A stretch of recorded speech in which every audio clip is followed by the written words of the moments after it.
Bienvenue à cette présentation.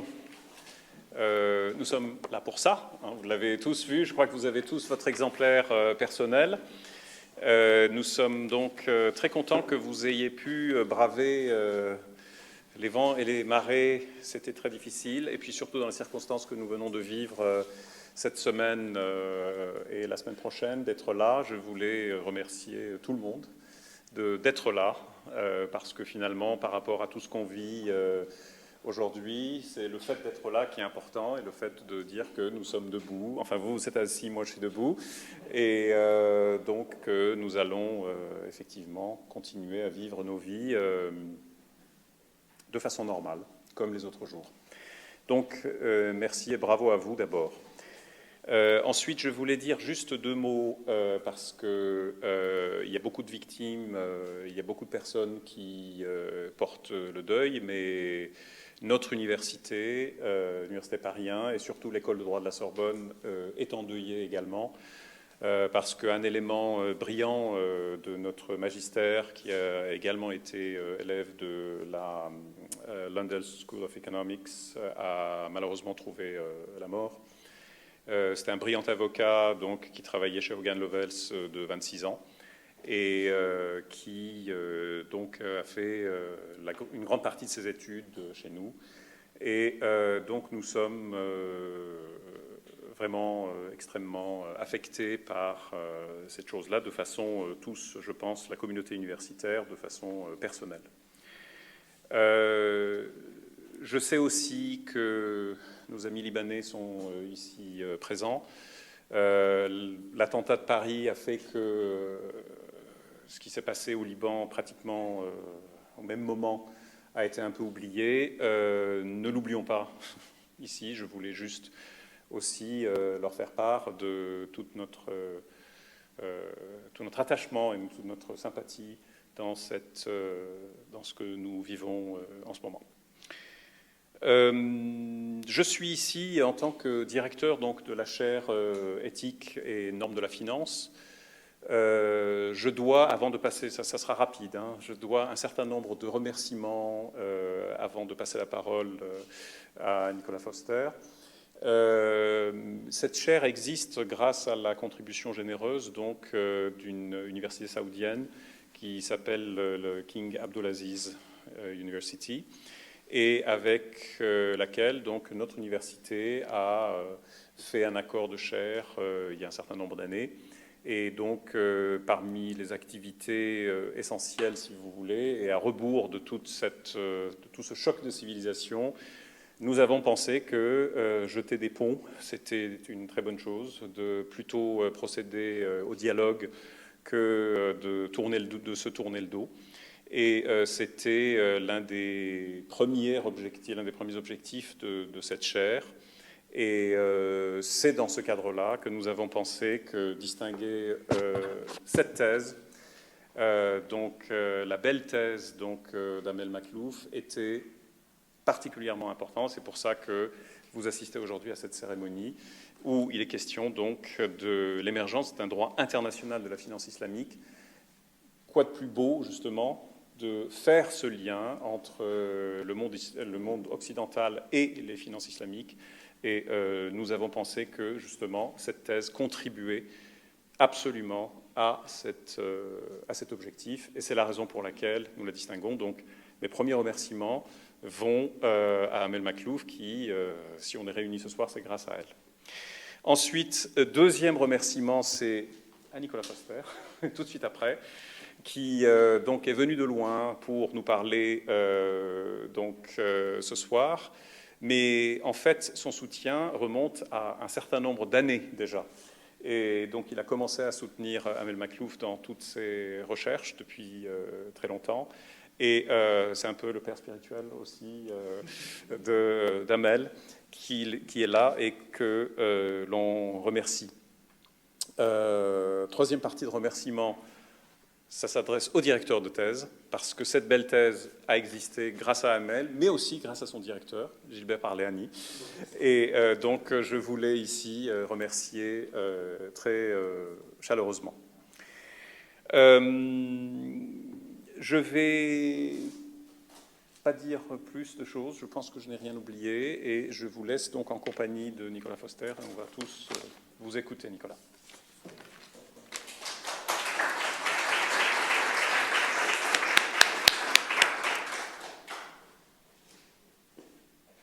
François, thank you very much. I'm going to read the text, but I should say a little something before we start. I'm not a Muslim, but it's perhaps appropriate to say to all of you, Assalamu alaikum, peace be upon you.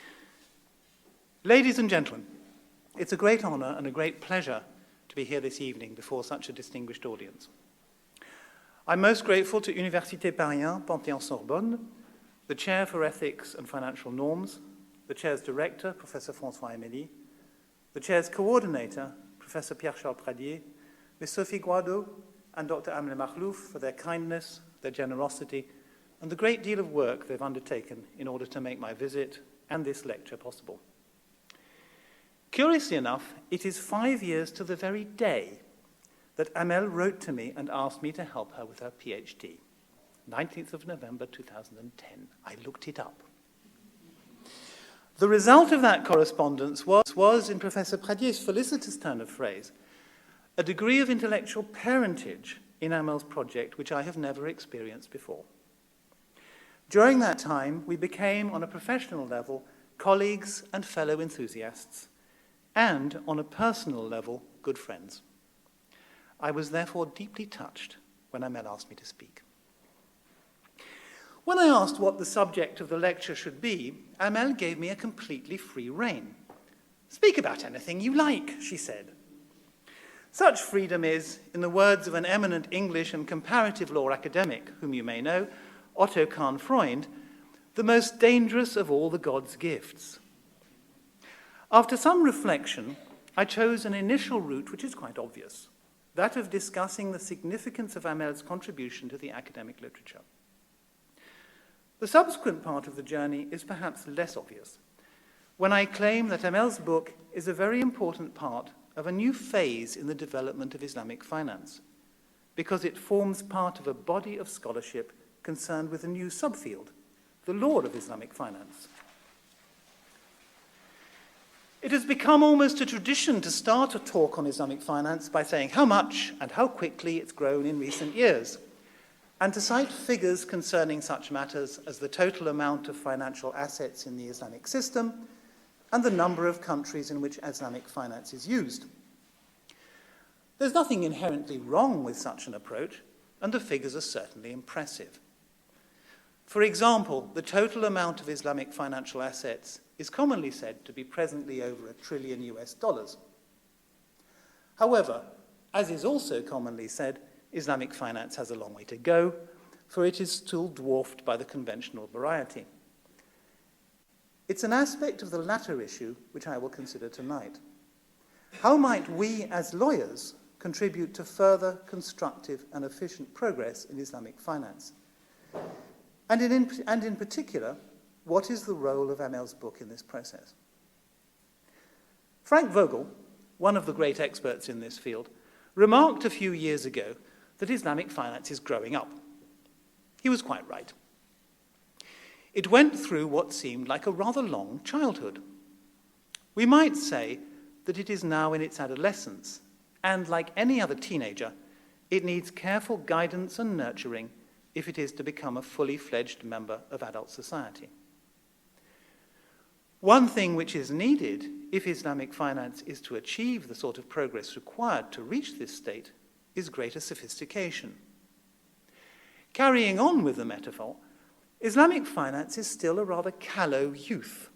I rather like that word, callow. It's not very often used, but it describes a teenager very well, rather awkward and not knowing quite how to use its own body, and needs quite a lot more polish.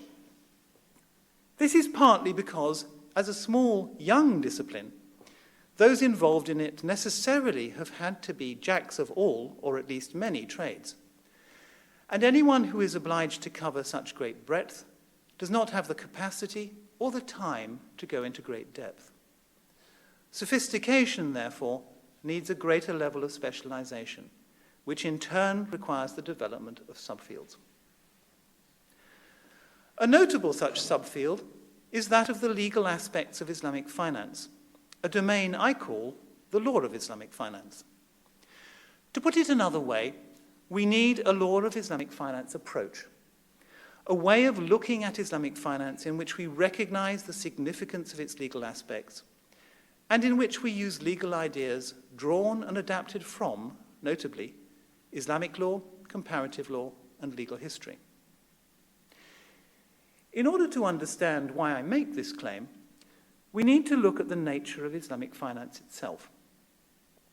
One starting point is this evening's event, which is, of course, being held under the aegis of the Chair for Ethics and Financial Norms. It's up there, so it must be right. I invite you to consider the implications of the inclusion of the word ethics in this name. For its study in a prestigious university, and for this lecture, Islamic finance has been classified as one of a variety of ethical financing methods. That's a perfectly defensible approach. However, it can also be misleading, for the basis of Islamic finance is essentially legal. It's a truism, but one that needs to be stressed, that Islamic finance is based on Islamic law, and in order to function, it needs another type of law, the law of modern nation-states. You may be aware that by uttering that last sentence, I've touched on the very controversial nature of the issue of the nature of Islamic law and the terms used when referring to it. What we call Islamic law in the West is actually the combination of the Sharia, i.e. the normative parts of the Holy Quran and the Sunnah of the Prophet, and the fiqh, the learned study, juristic interpretation, and application of those sources. These elements are in many ways very different from what is usually understood to be law in the modern world. Islamic law is divinely inspired, Western law is temporal, Islamic law is much wider in its coverage than Western law, and so forth. So some would claim that the use of the word law when referring to the Sharia and the fiqh is at best misleading, at worst wrong. However, it is, in my view, perfectly legitimate to use the word law to denote those elements of the Sharia and the fiqh which underlie Islamic finance. Those parts of Islamic law relating to such matters as sale, business associations, guarantee, agency, and pledge are all recognizably legal in terms of modern Western-based jurisprudential thinking.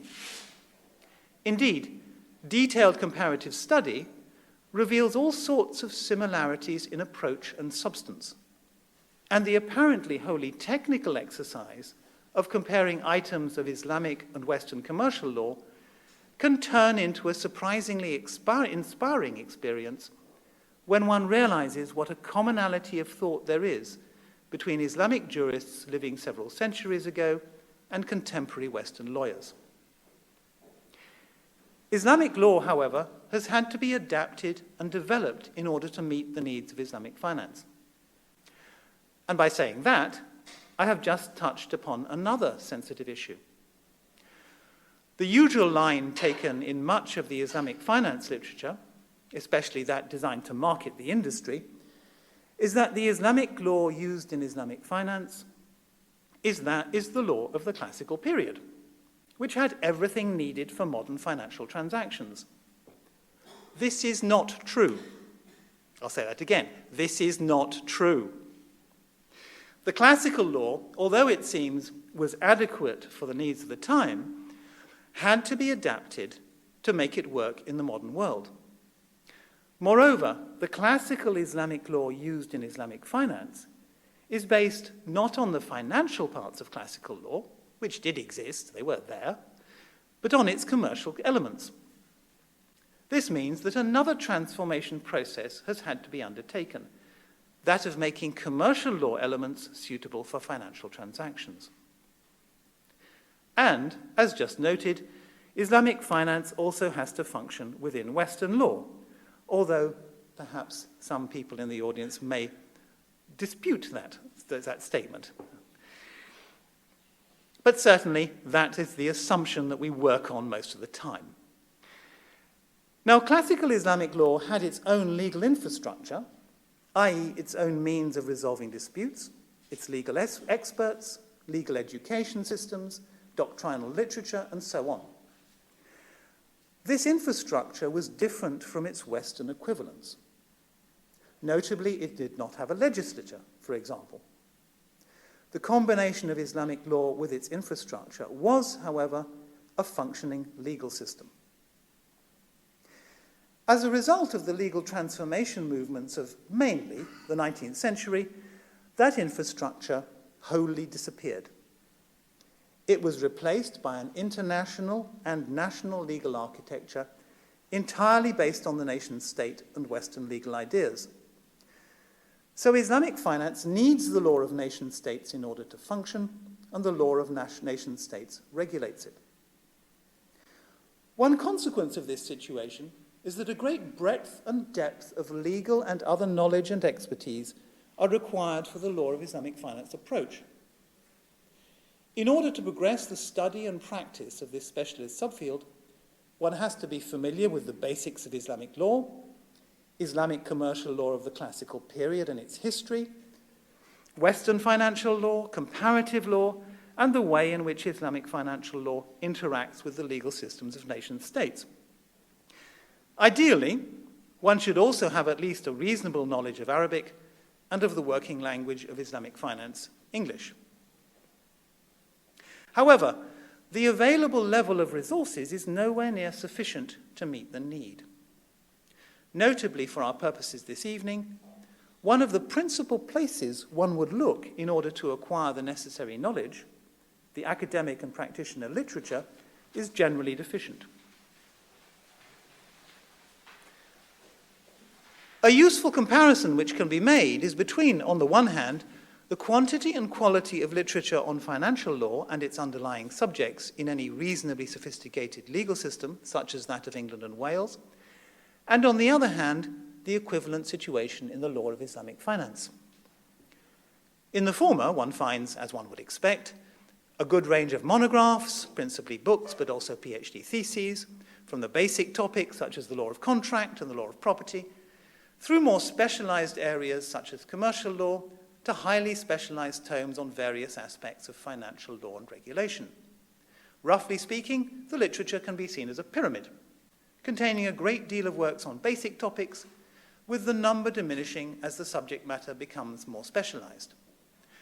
One also finds numerous articles and other types of publication.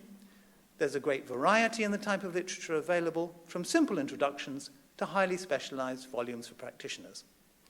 This literature is no more problematic to find and access than any other similar resource. However, when looking at the literature on the legal aspects of Islamic finance, one finds a very different and largely unsatisfactory picture.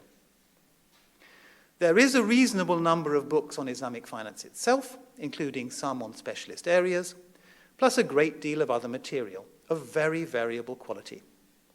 There are very few monographs on the law of contracts, although it must also be said that there's a reasonable amount of other types of material, mostly of fair to good with some of excellent quality. There is only one introductory general book on commercial law, produced by the author for teaching purposes because he was so frustrated at the absence of general treatises. That's what he says in his introduction. In other areas, there is only a very small amount of good work, produced by a very small number of scholars such as Frank Vogel, Haider al-Hamoudi, and, dare I say it, myself, along with a few younger authors. I'm a modest sort of chap, but I have to tell the truth. There is little material on some essential aspects, such as the history of Islamic commercial law, the history of the legal development of Islamic finance, or the interaction of Islamic financial law with the legal systems of nation-states such as that of France. So there is, for example, no doctrinal substrate, as Professor Parléani puts it in the preface to Amel's book, in such legal systems. On the history of Islamic commercial law, we do have Heck's book, Charlemagne, Mohammed, and the Arab Roots of Capitalism, my own work, and some other very good, but mostly older and background material. On various aspects of the substance of Islamic commercial law, there is very little available. The only book on Islamic finance in which the law of Islamic finance approach has been used until the publication of Amel's book is Erkenbrack's recently published The Transformation of Islamic Law in Global Financial Markets. However, I must also mention Eisenberg and Nethercott's very good Islamic Finance, Law and Practice. The deficiencies just outlined are accompanied by significant problems in the accessibility of the literature. Books are often expensive, they may be out of print, and may be available in only a few libraries. Other literature is dispersed, and it is therefore, even in the electronic age, difficult to find, especially for the non-specialist. There are hardly any specialist academic publications in which such literature might be concentrated, and there are hardly any incentives to encourage the founding of such publications. The shape of this body of literature is also quite different.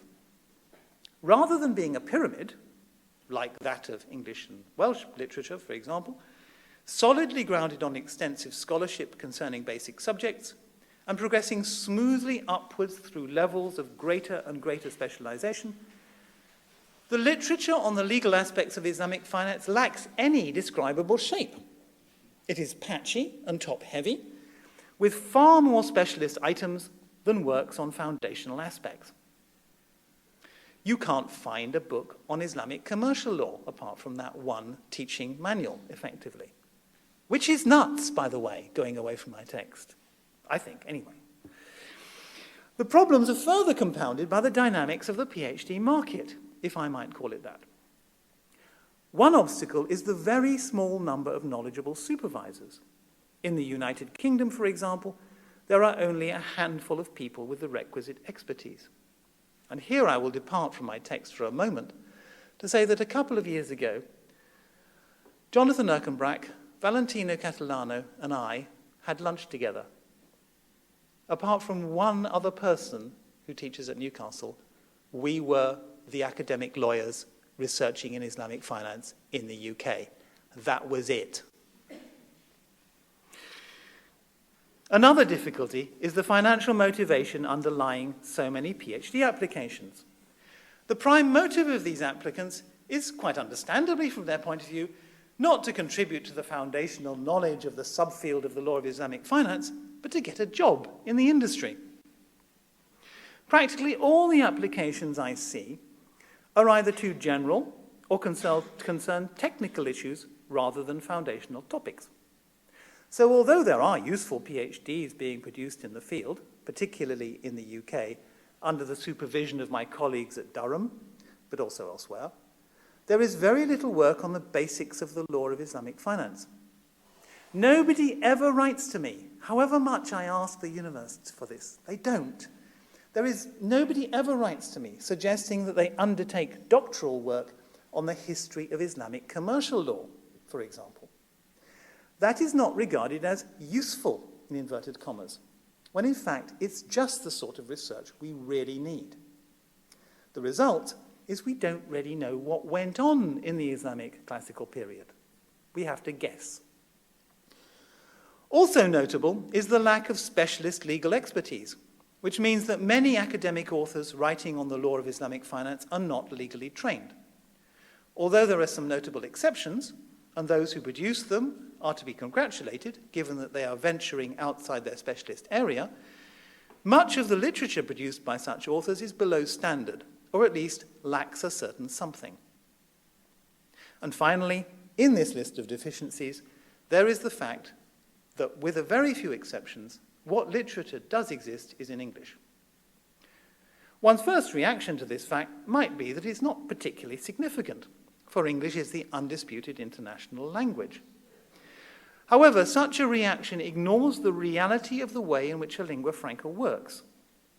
It's the nature of language that only a small elite, such as you present here tonight, really masters a lingua franca, and only a small minority of that elite can never do so absolutely perfectly. Other people can only attain one of a range of lesser degrees of competence. Not thinking about a lingua franca, But, for example, I studied in French, I've spoken French for years, and yet, being dropped into a completely French environment, I stutter and stumble. It's normal. We all have lots of things to do. This list of issues brings me to the book, the publication of which we're here to celebrate this evening. Simply put, the publication of Amel's book is a notable event because it makes a significant contribution towards establishing the foundations of the law of Islamic finance as a specialist subfield of Islamic finance. And therefore it makes a significant contribution towards the making of further progress in the study and practice of Islamic finance generally. It does this in various ways. It fills numerous gaps in a literature which, as you have heard, is full of holes, and in terms of quality is highly problematic. Much of this aspect of the book is, as is the case with all such works, a synthesis of existing scholarship. But there is great value in the synthesis itself, and in its availability in one easily accessible place, promoting awareness of the groundwork and providing the means to find it much more easily than before. There is also a great deal of original work, especially that relating to the encounters of international Islamic finance law with, and its acculturation and integration in France, a section of the book which is not just significant for France, but is also of considerable interest as a case study for the integration of international Islamic finance law in other jurisdictions. Amel's book also provides evidence of the benefits that derive from a lawyer researching and writing about law, including Islamic law in Islamic finance. This point, put as I have expressed it, may seem blindingly obvious. But recall the controversy mentioned earlier regarding the categorization of Islamic law as law, and the problems which occur when non-lawyers turn their hands to the legal aspects of Islamic finance. Indeed, for someone used to attending Islamic finance events, it is a rather strange feeling to be speaking to an audience of mainly lawyers about a book published by the Institut de Recherche Juridique de la Sorbonne. In addition, the work demonstrates the value of specialization and, in particular, the utility of a specific subfield, the law of Islamic finance. The conceptual tools of that field were essential elements in the creation of the idea of international Islamic finance law and in the creation of the idea of its integration into French law. And, I hope, the fact that within the space of one calendar year, 2 monographs have appeared using the law of Islamic finance approach, Amel's and Jonathan Erkenbrack's, both of them, I must confess, with a substantial input from me, will generate the sort of interest necessary to start more widespread discussion and use of the approach. And vitally, the book is in French, and much of it is about France. It makes all the benefits noted above available to the Francophone world. It provides access for that world to an entire body of Anglophone scholarship, and lays the foundations for a doctrinal substrate of the law of Islamic finance in France. To sum up and reiterate, this excellent work is notable because it fulfills a remarkable range of valuable functions, and thereby constitutes a significant part of the foundations for further progress in the study and practice of Islamic finance. So much for the academic contributions of Amel's book. In the final stage of this assessment, I invite you to consider a more general aspect. After the tragic attacks in Beirut and Paris last week, we may well feel that we are powerless in the face of such violence. In fact, though, we all have a considerable amount of power, a sort of soft power, which affects those around us and those with whom we communicate. Amel's book is powerful in this sense. A vital part of the reduction of conflict is understanding, and understanding can only arise out of accurate information presented both critically and respectfully. That is what Amel does in her book, which therefore is notable not just for its academic aspects. It also contributes to peace and understanding.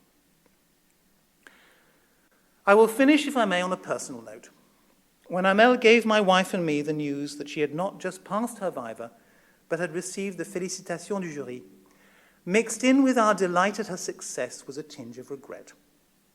We would no longer have her regular visits to our home, her company around our dinner table, nor her wonderfully funny stories. But this is a small price to pay for such a great accomplishment. My dear Amel, it's a great pleasure and a great honor to have worked with you on this project. It's a great honor and a great pleasure to be your friend. Well done. Thank you so much for everything we've been through together, and so many best wishes for your future happiness and for your future career. Ladies and gentlemen, thank you very much for your kind attention.